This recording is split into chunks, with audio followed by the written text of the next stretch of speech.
I found my boyfriend driving along the countryside of the USA. Taking a breather became a necessity for me. Constantly immersed in work as if I had nothing else to do with my life. I actually don't, but that's besides the point. I eventually reached the point where I realized I needed some quality time with myself. I mean, sure, I spend a significant chunk of my day relaxing in my indoor pool, but this was different. I needed sun and air, something that'd get me to relax. It was high time for a solo trip, a chance to explore the charming countryside spots across America that I've always dreamed of visiting. That's the perks of being rich. Plan today, execute tomorrow, and here I was, on a 2-week escapade, crisscrossing the diverse landscape of America. Now, I could have brought my sleek Jaguar along for the ride, but this time I yearned for a more authentic experience. Opting for public transportation, ferries, and even cycling through the scenic countryside added an extra layer of excitement through my journey. I meandered through quaint towns, absorbing the surroundings, places like Workaholic Springs, situated between rolling hills and boasting friendly locals, drew me in with its inviting atmosphere. The historic Main Street had antique shops and cozy cafes, lined up like some Lego blocks, offering an inescapable stroll down memory lane. Rustic Haven was a tucked-away gem surrounded by thick forests and serene lakes. This was what I needed amongst other things. The soothing caress of nature on my skin, making me momentarily forget about who I originally was. Here, right now, I felt like a person who had no home to go back to and could stay here forever, one with nature. As I continued my adventure through Windmill Junction, it captured my heart with its field of golden wheat dancing in the breeze.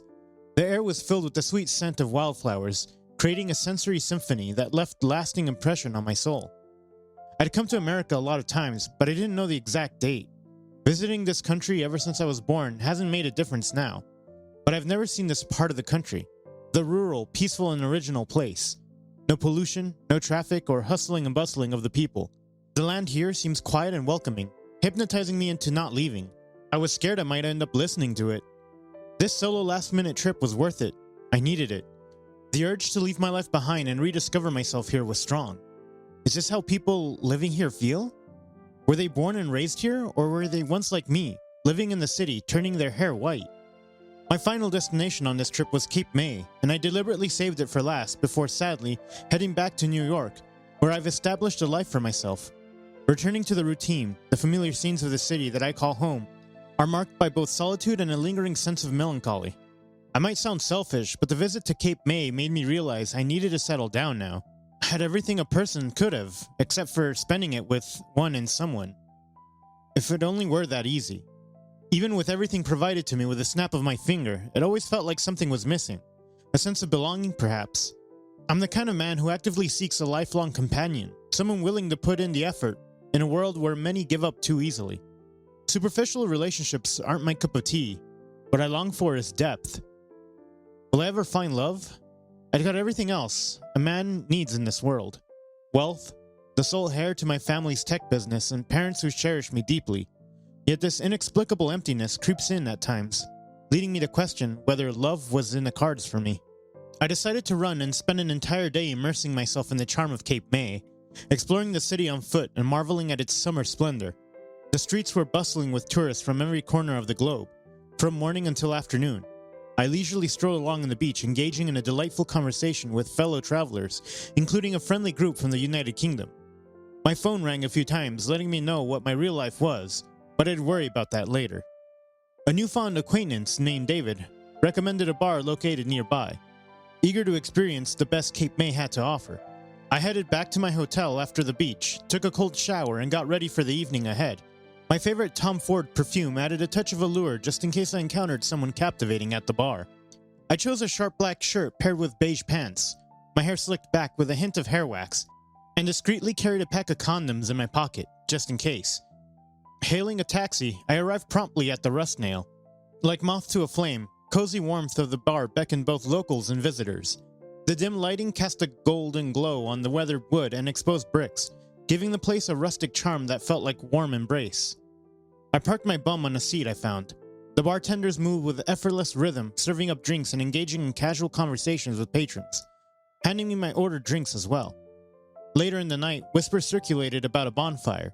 Intrigued, I made my way to the designated spot where the flames flickered and the heat from the fire created a toasty ambience. The crowd gathered around the bonfire, and I couldn't wait to see what was about to unfold. And then he appeared. A man of around 27 years, carrying an air of mystery with him. He looked as if he had hailed from the cobblestone streets of France. With an effortless coolness that drew the attention of the gathering crowd, his companion, a loyal dog, trotted by his side, adding an extra layer of charm to the scene. He settled near the bonfire with a guitar in hand. The flickering flames highlight the chiseled contours of his face. When he strummed a few chords, the murmurs in the crowd hushed to a near silence. It was the kind of quiet that only intensified the excitement. Although from my vantage point in the crowd, I saw his God-crafted face. The man couldn't see me, but my excitement was growing with every passing second. I eagerly awaited the first notes that would escape his guitar and the lyrics that would follow, curious to know what his voice sounded like. And then, with one strum of his guitar, the world around us went silent. The language he chose to express himself was French. Though I couldn't comprehend the meaning of the words, their rich resonance painted an emotional experience that I could never describe in words. My eyes never left the foreign words, leaving his lips. This man was a beautiful blend of velvety smoothness and raw emotion. Each lyric seemed to pour from his soul, as if describing his stories no one had ever heard of. I couldn't tear my gaze away from him. His features were chiseled with a faint shadow of stubble, highlighting a strong jawline. His eyes, deep and expressive, seemed to hold a universe of emotions. Dressed in a worn leather jacket that hinted at countless journeys, and a pair of faded jeans that bore the marks of a life well lived, he exuded a magnetic charisma that I was drawn to in many ways. His fingers danced gracefully over the guitar strings, producing a melody that resonated with my soul. The cool sea breeze tousled his dark hair. It felt like the whole scene was unfolding in slow motion. His dog sat by his side loyally. Occasionally, the guy would cast a fond glance toward his furry friend. He continued to sing, and I found myself caught in the spell of his music. A visceral experience that tugged at my heartstrings, evoking emotions that I kept hidden. The crowd collectively swayed to the rhythm of his song. He looked absolutely extraordinary, and I found myself wanting to linger all night, soaking in the melody of his voice while admiring those long artistic fingers gracefully strumming the guitar. It was puzzling why I felt such a strong, undeniable attraction. Did he sense me the same way I sensed him? To him, I was likely just one ordinary person in the crowd, but to me, he was undeniably special. The desire to know more about him consumed me. Singing in French led me to assume he wasn't from the United States, perhaps a fellow traveler like myself. It became clear to me that something about him resonated within me. As he concluded his performance, the crowd erupted in cheers, and I enthusiastically joined in, as if I had accomplished something extraordinary. The next performer took the stage, but my gaze remained fixated on the guy who had captured my heart. To my surprise, he made his way over and sat down next to me, accompanied by his dog. He continued to pet his furry companion affectionately, and I couldn't tear my eyes away from him. With my heart racing and determination overriding my nervousness, I decided to strike up a conversation with the captivating stranger. I mustered a warm smile and said, "Hi there. That was an incredible performance. I was quite drawn in by your music." He returned my smile, his eyes reflecting a genuine warmth. "Thank you. I'm glad you enjoyed it. It's always great to connect with people through music." Encouraged by his friendly response, I continued, "I'm curious, where are you from? Your accent and singing in French indicate that you're a traveler, perhaps." He chuckled. "I'm from France, actually. Currently on vacation here in the US." "That's amazing. What brings you all the way here?" I asked, genuinely intrigued. "Well," he began, "I'm a chef, and I've always wanted to explore the culinary scene in the States. Thought it was about time I experienced it firsthand." A surge of excitement filled me as I shared. "That's incredible. I love good food. What kind of cuisine do you specialize in?" He grinned. "I'm all about traditional French cuisine. There's something magical about the classics." I nodded. "Absolutely. French cuisine is renowned for its elegance and flavors. So any specific places you're planning to visit while you're here?" He leaned in as if sharing a secret. "I've got a list of must-visit restaurants, but I'm also eager to explore the local gems and street food. You know, the hidden treasures." Our conversation flowed effortlessly, and before I knew it, we were immersed in delightful exchange about our favorite foods, travel experiences, and shared interests. The initial uncertainty transformed into a genuine connection, and as we chatted, it became clear that there was more than just passing attraction. There was more to this, and I could feel it in my bones. Did he feel it too? 3 days later. What were the odds? The guy I met at the bar a few days ago, Louis, turned out to be staying at the same hotel as me. Initially, I questioned if it was just a dream because my mind had been consumed by thoughts of him for the past few days. But no, this was all too real. As I was leaving the hotel, there he was, standing near the signpost, accompanied by his dog. In the sunlight, he looked even more striking. Wearing a white bohemian shirt paired with narrow blue jeans, the side of his hairless chest glistening in the sunlight, with the top 3 buttons of his shirt open, was mesmerizing. I didn't want to startle him or give the notion of being a stalker, which I certainly wasn't. It was purely a coincidence that we ended up at the same hotel.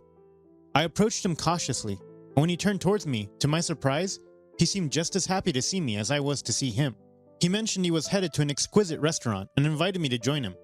How could have I said no to such a handsome and charming man? We opted to walk to the restaurant, talking and learning more about each other. I couldn't have been happier about this unexpected turn of events, as I genuinely wanted to continue our conversation from the bar.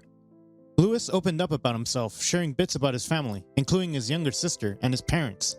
It was evident he trusted me enough to share such personal information, which is something most people don't do with strangers so easily.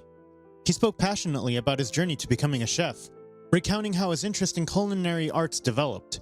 Lewis revealed that his father was a chef who owned a well-known pizza place in Paris, celebrated for his exceptional taste. The way he spoke about his family and his culinary aspirations brought him onto a new light before me. We had an amazing time at the restaurant. Lewis was so excited to take me there. He took charge of ordering the best food for both of us, and I didn't interfere because I was genuinely curious about his food preferences. The lunch was fantastic, and I thought our time together might end there. I didn't want to go back yet. Thankfully, and to my surprise, he extended an invitation to join him on the beach for more quality time. A flurry of questions ran through my mind when he asked, did he sense my growing fondness for him? Was I an open book to him? Did he feel the same way, or was he simply looking for good company? I couldn't be certain about anything, but for once, I decided to let go of overthinking. I wanted to follow my heart and savor the moment, and relish the time we had together, so I simply said yes. And once again, we found ourselves strolling towards the beach, ready to soak in the beauty of the sunset together. The Cape May beach in the afternoon, especially around the sunset, is a sight to behold. The sun painted the sky with hues of orange, pink, and purple, creating an atmosphere that glowed across the shoreline. The coherent sound of the waves created a tranquil ambience, and Lewis and I strolled along the water's edge. A serene quiet enveloped us, the soft sand beneath our feet, and the gentle breeze carried a hint of salt from the sea. Seagulls soared overhead, adding their calls to the melodic harmony of the ocean. I kept looking at the footsteps left imprints on the beach, mine along with Lewis. We walked in companionable silence, absorbing the beauty around us. Occasionally, we exchanged glances, sharing unspoken sentiments. The simplicity of the moment, the merging of nature's splendor with our quiet connection, made it an unforgettable experience. Did he intend his walk to look romantic, or was I making all this up? Surely he could read the room, right? I had a bunch of thoughts swirling in my head. I really wanted to discuss with Lewis, but I wasn't quite sure how to go about it. I mean, I couldn't stop pondering why he invited me to lunch, and then to the beach too. Does he have any inkling that I'm gay? And well, I kind of have a thing for him. I know it's probably premature to be pondering all of this, but my heart just keeps nudging me in that direction. There's something about him that's intriguing, something that I can't quite put my finger on. I find myself utterly captivated by every aspect of him. And to be totally honest, I never experienced emotions like this before. Certainly not with this level of intensity. Should I just come out and ask him directly? Would that be too forward? Perhaps it's worth considering. So, what's your take on the beach or the sunset? I said gawkily. Well, that was awkward. I had a different question in mind, but my nerves always seem to get the best of me. You know, there's something truly magical about the beach for me, he answered, looking straight at the calm sea. The vastness of the ocean, the soothing sound of the waves. It's like nature knows how beautiful she is. I find it incredibly therapeutic. The beach offers a sense of tranquility, a place where I can unwind and just be in the moment. It's exactly how I feel about beaches too. It's like a reset button for the soul, you know? I let out a laugh through my nose. The sound of the waves has this calming effect that's hard to put into words. Absolutely, couldn't have said it better myself. There's a certain connection with the nature at the beach that's truly... He trailed off, turning to look at me. Enthralling. We both said it at the same time, our eyes connecting as the setting sun showers its soothing rays on us. Lewis's eyes didn't waver from my face, And neither did I move, but when I felt the warmth of my cheek turning the shade of my skin, I broke eye contact. Couldn't agree more. It's like you're part of something much bigger. I rubbed the back of my cheek. So tell me more about your love for the beach. Any favorite beach memories? Oh, countless memories, he smiled, his eyes looking at the sea again. One that stands out is a family vacation we took when I was a kid. The whole family gathered for a beach barbecue at sunset. The colors were breathtaking, and the laughter and joy filled the air. It's a moment imprinted in my memory. That sounds amazing. I've always loved family gatherings too, you know? Speaking of travel, I spent some time in Paris too. Such a beautiful city, I told him. He looked at me in amazement. Ah, Paris. City of love and lights. What brought you there then? Business, actually. It was my turn to tell him more about myself. I run a tech company and we had some collaborations with partners in Paris. Speaking of which, I'm the CEO of a company. It's a family business. That's incredible. Running a tech company must be quite an adventure. What's the most exciting part of being the CEO? Well, aside from the challenges, I love the creative aspect of it. Innovating, coming up with new ideas. It's like a constant puzzle, and I enjoy every piece of it. I realized I spoke too much and diverted the conversation back to him. How about you? What's the most rewarding part of being a chef in Paris? For me, it's the joy of creating something special for people. The satisfaction of seeing someone truly savor a dish I've crafted is an art form, really, he said. They do say the proper way to reach someone's heart is through their stomach, I said, wondering what dishes he could make for us if we had a future. Indeed, there's the signature dish I make inspired by my grandmother's recipe. He explained with a twinkle in his eye. It's now the top-selling dish in my restaurant. What about you? Any tech marvels you're particularly proud of? Oh, definitely. We recently developed a cutting-edge AI system that's been a game-changer. It's amazing to see how technology can transform the way we live and work. That's fascinating. It's incredible how a conversation about the beach could lead to such an interesting exchange, he muttered, never straying his eyes off my face. 1 week later. Over the next week in Cape May, Lewis and I immersed ourselves in countless activities, exploring the town and deepening our newfound connection. We kicked off our days with leisurely breakfasts at charming local cafes, savoring everything from fluffy pancakes to rich aromatic coffee. These moments set the tone for the day, filled with laughter and easy conversation. We decided one afternoon to exploring the historic Cape May lighthouse. The climb to the top rewarded us with breathtaking panoramic views of the coastline. Against the backdrop of the azure sea, we shared stories about our pasts, our dreams, and the winding journey that brought us to this moment. The Cape May winery became another highlight of our excursion, where we indulged in wine tastings, sipping on exquisite blends as we soaked in the serene vineyard atmosphere. Each sip seemed to deepen the bond between us, which was obvious for the both of us. Our afternoons were often spent meandering through the Victorian architecture that graced Cape May streets. We couldn't resist the allure of the Cape May beach, where our initial connection had taken root. We spent 3 lazy afternoons just sunbathing and enjoying the sound of crashing waves. We took some more sunset strolls, each one weaving memories into the fabric of our budding friendship. One evening, as per Lewis's insistence, we decided to try our hand at cooking class. The shared kitchen experience turned into a delightful mess of laughter, flour-dusted countertops, and the rich aroma of our culinary creations. The nighttime was capped off with live music performances at local venues, reminiscent of the night we first met. Whether we were savoring the local cuisine, exploring historic landmarks, or simply enjoying each other's company, every moment etched a chapter in the history of our developing friendship. But life, as it turned out, had a different plan for us. They say that with happiness comes pain, but I wasn't prepared for it to manifest this way. One night, Lewis and I were at a bar, and I noticed an air of unease about him. He was fidgeting with his fingers and wore a peculiar expression on his face. Concerned, I asked him what was wrong. His response was a simple no, which struck me out of character for Lewis. He was the type of guy who laid everything out on the table, unlike me, who often pondered every word before speaking it. I wanted to understand why he was behaving this way, yet at the same time, I didn't want to dive too deep and make him feel uncomfortable. When I finally gathered the courage to ask him once again what was wrong, he shared with me that he was leaving for Paris the next day, and my words got caught in my throat, instantly. Nevertheless, I tried to keep my composure and reassured him that it was alright and there was nothing to worry about. But at that moment, my heart skipped a beat when he gently took my hand and expressed that he was going to miss me. I was dumbfounded, pleasantly shocked by his admission that he felt the same way about me as I did about him. I wasn't prepared for all of this. I had extended my stay in Cape May because of Lewis, hoping to spend more time with him. But when he revealed his departure plans, it felt like a stab to the chest. At that very moment, I confessed that I had the best time of my life with him, and that I would miss him too. Throughout our conversation, Lewis held my hand, lightly caressing it. He seemed lost in thought, unusually quieter than his usual self, and I felt a similar quietness within myself. 4 weeks later. Since the day I returned to New York, I've had this persistent feeling that something is missing from my life. Before I struggled to put my finger on it, but now I think I have a grasp on it. Do you know that feeling when you're in love or have feelings for someone that haven't been expressed? That's exactly what I've been experiencing. This void became apparent the day Lewis left for Paris, and I returned to New York. Although we exchanged numbers when we first met at the beach in Cape May, it just doesn't feel the same talking on the phone as it does in real life. Lewis and I had extensive video calls throughout the entire month. Not a single day went by without us catching up. He even took me on a virtual tour of his restaurant. And one night, he showcased his lasagna making skills on a video call. Every day he tells me he misses me.